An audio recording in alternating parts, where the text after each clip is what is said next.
Hey guys, it's your boy Mark Sanders, back with another video, and this is my final video of 2022, the main event.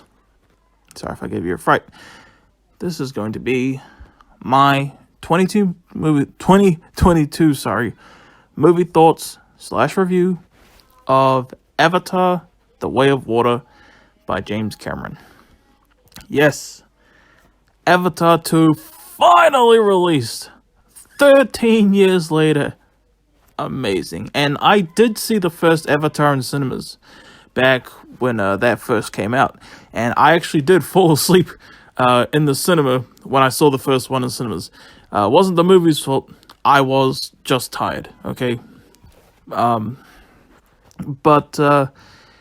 13 years later, and I just got back from the cinema, having watched it with my mum. And my mum loves the first Avatar movie. I think it's like her second favorite movie of all time, like behind Kill Bill. But funny enough, and I regret this now, but I used to be like on that bandwagon of like, oh, Avatar is so overrated and all that. And I did give my mum some shit for that. I am so sorry for that crap. But I feel like I made up for that when she saw Avatar 2 with me. And, amazingly enough, just wanted to mention this. There is this British comedy series. I highly doubt it's still on, because this was way back in like 2011, 2012, called Come Fly With Me. And back then, when it came out, I wanted to watch that because it was by the creators / stars of the Little Britain show. And I love Little Britain, although I hardly ever watch it anymore. But deep down, I still got that love for Little Britain. And there was this scene. There's this character in that played by Matt Lucas, and he's a huge movie fan. And there's this scene, and I can't believe all these years later, that scene in that show just had to pop in my head, didn't it? The scene where he lists a whole bunch of his favorite movies, and he's like, Winnie the Pooh and the Blistering Day, Clash of Titans, Transformers, he named a bunch of movies. But a whole lot of the movies he named as his favorites was like Avatar, Avatar Special Edition, Avatar Extended Edition, Avatar Ultimate Edition, and his favorite film of all time, Avatar 2. And he says, I know it's not been made yet, but I just know it's going to be like the best thing ever, isn't it? And the fact that I thought of that scene still after all these years, and even when that when I saw that show and that scene from that show, I never would have thought it would have taken this long still for this movie to come out, and I still thought of that scene from Come Fly With Me. Oh, that cracks me up, man. Oh, and I made that joke to my mom and aunt a lot too. I told them my favorite movie of all time is Avatar 2. I know it's not been made yet, and I can't believe I thought of this for the actual Avatar 2 review all these years later. But Avatar 2, Avatar: The Way of Water, what I personally thought of this movie, I was very excited to see it. 13 years. Was it worth the wait? If this is the movie that James Cameron wanted to make, absolutely, it would have been worth it. I was trying to say something. I still remember back in like 2014, I think, when I heard that Avatar 2 was going to focus on the waters of Pandora. Holy shit, that was like 8 years ago. And they're dedicated. They stuck to that. This absolutely focused on the water of Pandora. Which was cool. I think just the fact that I saw that article so long ago, and now all these years later, Avatar 2 finally came out, and they actually stuck with that. That's great dedication. I love that. Great stuff. Anyway, so this Avatar The Way of Water takes place like how long? Like 10 years or so after the first one. Just for argument's sake, I'll just say 13 years, since it's been 13 years in real life since Avatar 1 came out. And basically, Jake and Neytiri, they got a family now. They have kids. And this film kind of focused on the kids more than Jake and Neytiri. Although they're still like the centerpieces of like the posters and all that. Which is cool. I remember like the poster of the girl Avatar, Navi, floating in the water. That poster. Like, I guess that was to say these are the kids, And basically, like, it's a lot like the first one, actually. Like, maybe a lot more than I would have liked. We do get, like, by the way, just to be warned, I might have already done this, so I apologize. I might say stuff that might be considered spoilery, and I apologize. I don't think I am, though, but if I do, I am so sorry. So just a warning, if you want to stop listening to my review here, that's all good. So, these threats come, and basically, Jake and Neytiri, they grab their family and they go off to this other like tribe on Pandora. This whole other like country ? I guess, like whatever, like island probably. Island seems more accurate, but it did feel like another country on that world. You know what I mean? And basically make refuge there to be safe, to run away from these threats and all that.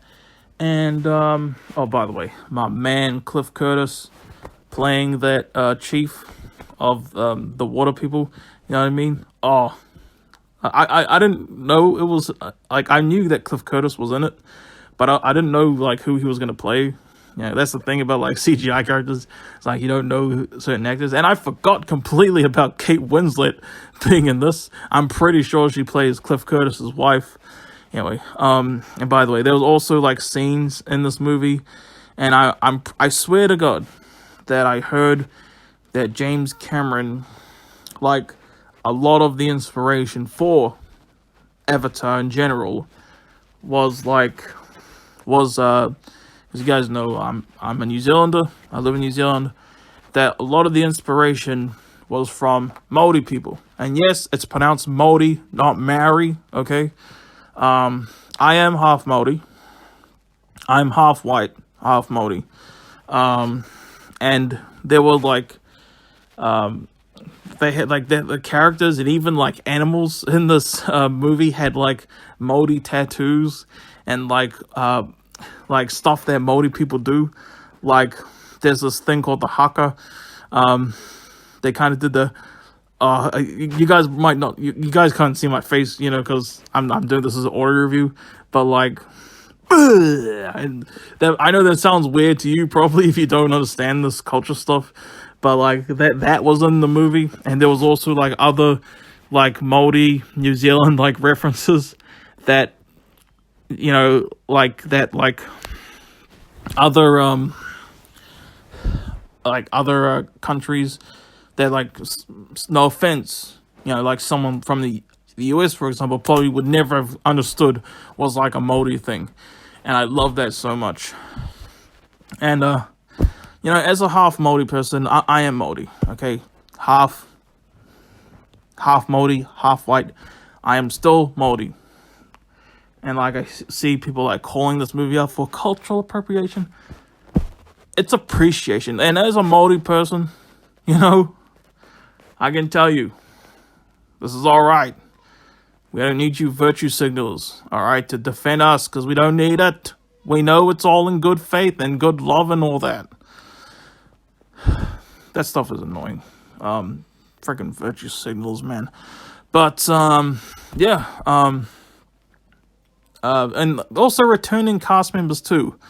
Spoiler alert for the first one, but Sigourney Weaver, her character died in the first Avatar. So did Stephen Lang's character. He died in the first Avatar as well. And they said for years, You know, this isn't news, really. This isn't really spoilers that they were going to be returning for the Avatar sequels. And for years, I wondered how that they were dead. And then, especially how Stephen Lang's character comes back, I'm like, huh.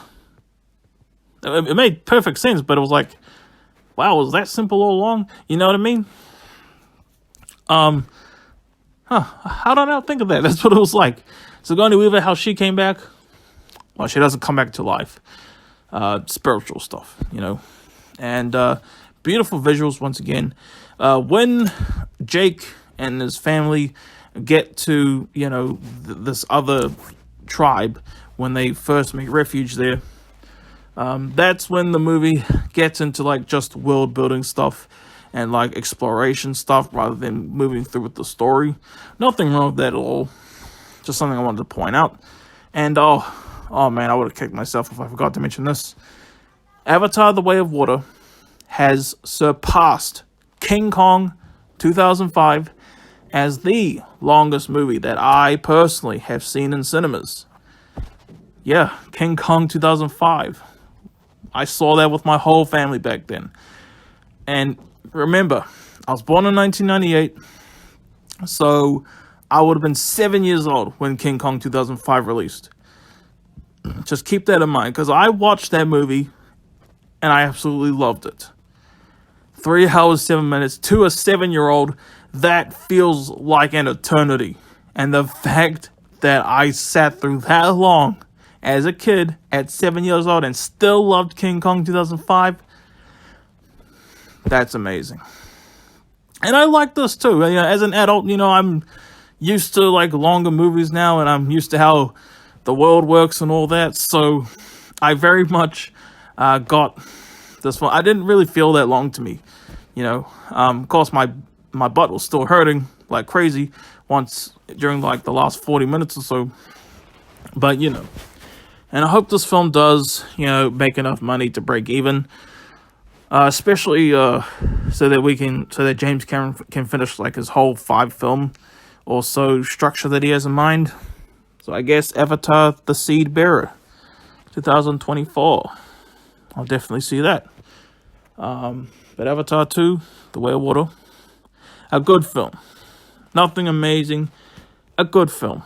And I enjoy it. Oh, by the way, there's this character named Spider, who I won't lie, I personally found a bit annoying. But when I realized he was one of the main characters, I was like, oh, man. But aside from that, he reminded me so much of AEW's Jungle Boy. When you see the movie, you know what I'm talking about. It's so like, they even call him like Jungle Boy or something like that. Or something like that. So that was, you know, and by the way, and AEW and Jungle Boy weren't even a thing when the first Avatar came out, so that's insane. But that's my thoughts on Avatar: The Way of Water. I hope you guys enjoyed. And if you guys have seen this movie, what do you think? Did you enjoy your boy's review? Thank you for being here with me throughout 2022, y'all. Here's to an amazing 2023. That's my final video of the year, my final review of the year. Peace out. God bless y'all.